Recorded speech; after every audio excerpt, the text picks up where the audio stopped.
이 급여 유형에 있어서는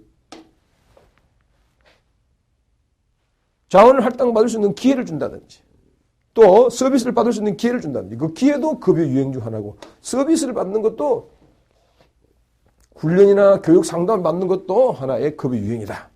돈을 직접 받는 거, 현물. 그 다음에 바우처, 증서 같은 경우 물품을 구매할 수 있는 스탬프 같은 경우, 푸드 스탬프 같은 경우. 신용이라는 거. 그 다음에 현금, 권력이 뭔가니까 복지단체에서 장을 시켜준다는 이야기죠. 그것도 하나의 급여 형태다, 이런 이야기죠. 그래야 해서 그 사람을 하여금 소셜 포지션을 누리도록 그렇게 만든다는 이야기죠. 그 다음에 사회복지급여 선택 기본 원리는 뭐냐?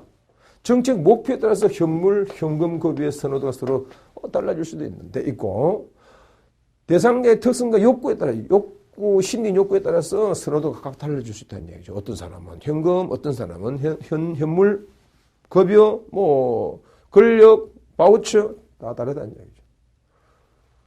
경제력이 높으면 욕구 수준은 높다. 당연한 거죠. 개인주의보다 집단주의 선호할 때는 현금보다 현물 급여를 선호하는 경우가 많다.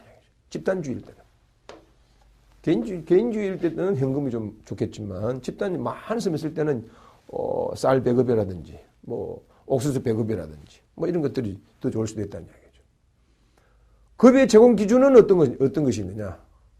뒤에 이제 계속 나올 겁니다. 저 뒤에 국민연금이라든지 건강보험이라든지 산재, 고용, 노인연금 다양한 그 부분들이 뒤에 쭉 따라 나올 텐데 그것들을 어떻게 산정하고 어떤 기준에 따라서 움직이지느냐 라고 하는 것은 큰 카테고리는 선별이냐 제도적인 것이냐에 따라서 움직이지고 자산조사 하느냐 하지 않느냐에 따라서 움직이지고 급여를 어떻게 주느냐 다양한 방법인데 중요한 것은 거주를 하느냐 기간이 어찌 되느냐 인구학적 조건은 어떻게 되어 있느냐 기여 정도는 어떻게 되어 있느냐에 따라서 결정한다는 급여를 쉽게 말해서 국민객자 생활수급권자 과거의 생활보호 대상자들 영세민들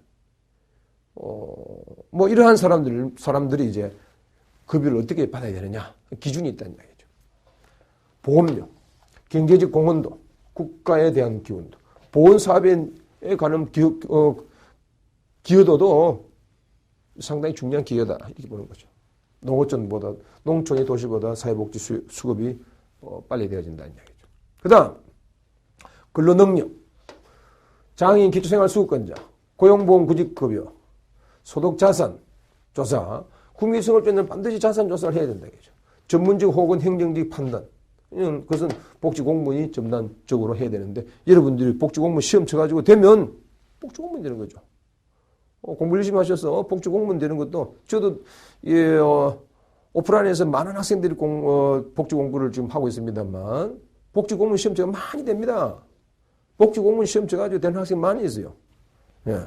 여러분도 공부하셔서 복지공무원에 또 도전하시면 안정적인 또 생활할 수 있지 않겠어요. 어쨌든 오늘 선별 그다음에 전체적인 제도적인 이런 틀에 관한 내용을 한번 살펴봤습니다.